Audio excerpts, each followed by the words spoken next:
Little song by George, baby. George Thorogood.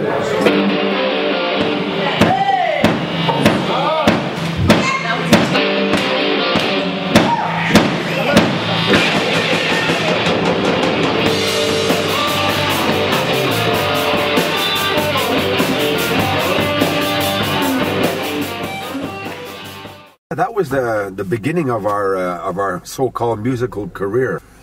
The Robinson Shack, you know, a trio. We're three guys in there, can you imagine? A drummer, bass, and guitar with a little sound system. And we used to go practice 2 nights a week there, and we had a good time. That's 1975. And let me tell you, we loved music back then, and we still do right now. That was the good old days. And let me tell you, if I could go back, I'd start all over again.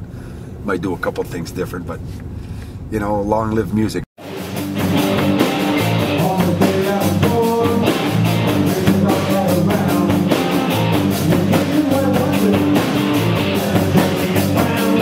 Started playing in the bars in 1976.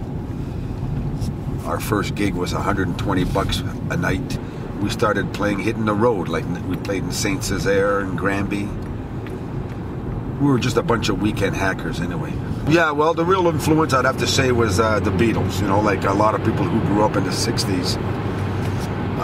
You know, you start listening to the Beatles and you say, whoa, what's that? You know, it's a little something different than what we were used to. So I'd play like air drums instead of air guitar. It's called air drums. I would just sit there, put on the Beatle album on an old phonograph, and just sit there and make believe I'm playing a bass drum and a snare and a cymbal. And we used to follow the Beatles songs. And all of a sudden I said, hey, let me get a real set of drums.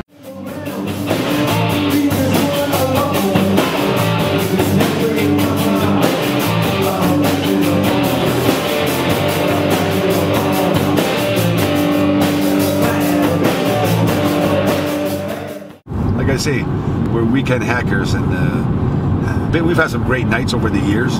We've had some dead ones too. Yeah, we played at the Country Tech. Yeah, that was one of our highlights of our American country career. We packed up the building three nights a week for 9 months.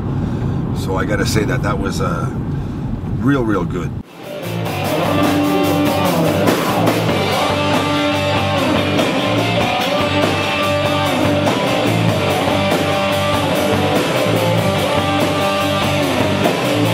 We did sign a couple autographs. Hey, we thought we were big shots, you know.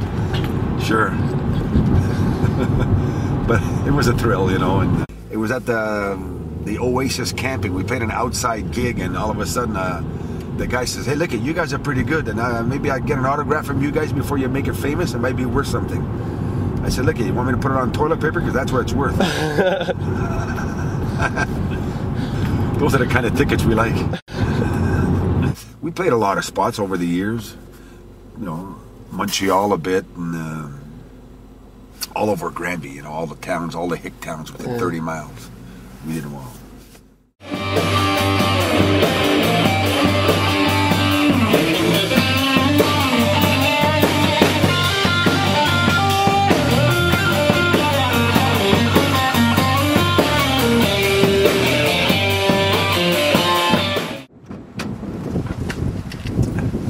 Yeah, baby. You know, what the heck. Like I said, we're hackers, but we're going to have a good time tonight. Come on in, baby. After we practiced about 6 months, the first show we did was a guy named Harry hired us at a bar in Granby here called Mademoiselle Granby. And he paid us $120 for the trio. So we each made $40, and then we went out for a little snack after and a couple of drinks, and that was the end of that money.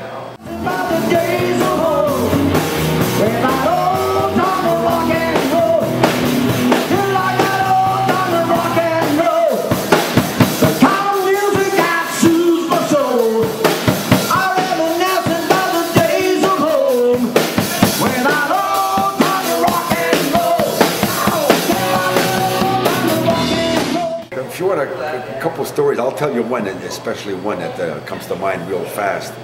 We about 2-3 years after we started to play,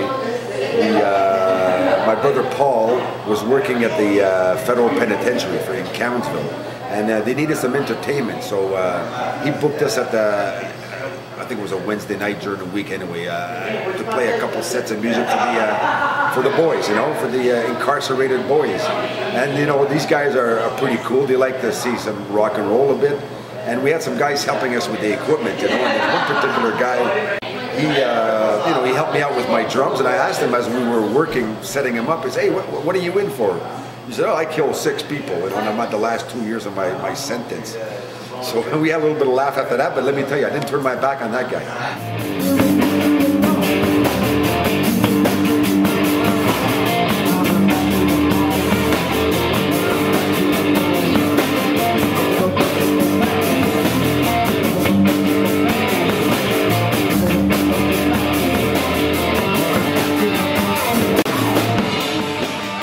Yeah, Weekend Hackers. That's a saying that came from one of my guitarists way back. His name was Larry Como, and he came up with that term, saying, you know, we're all weekend hackers. And when you really think of it, unless those who want to go farther and make a living out of it, we are weekend hackers. You know, you play on the weekend, and doesn't mean we're hacking the music. We're not killing the music. We're doing a pretty good job, but we're just, you know, playing the weekend. We're weekend hackers, you know, doing our thing and making a little sideline money. Yeah, like I said, you know, when you've been in the business, I've been on and off in the business. I mean, I wasn't every weekend, but I played about 6-7 months a year for all those years. And you know, it's in the blood. It's over 30 years, and I think any musician that's been doing that for so long, even you know, it's in their blood, and they love they love music in general, and it's just a great feeling, and it keeps us young at heart. That's the way I look at it. So long live the music, boys. Keep on rock and rolling.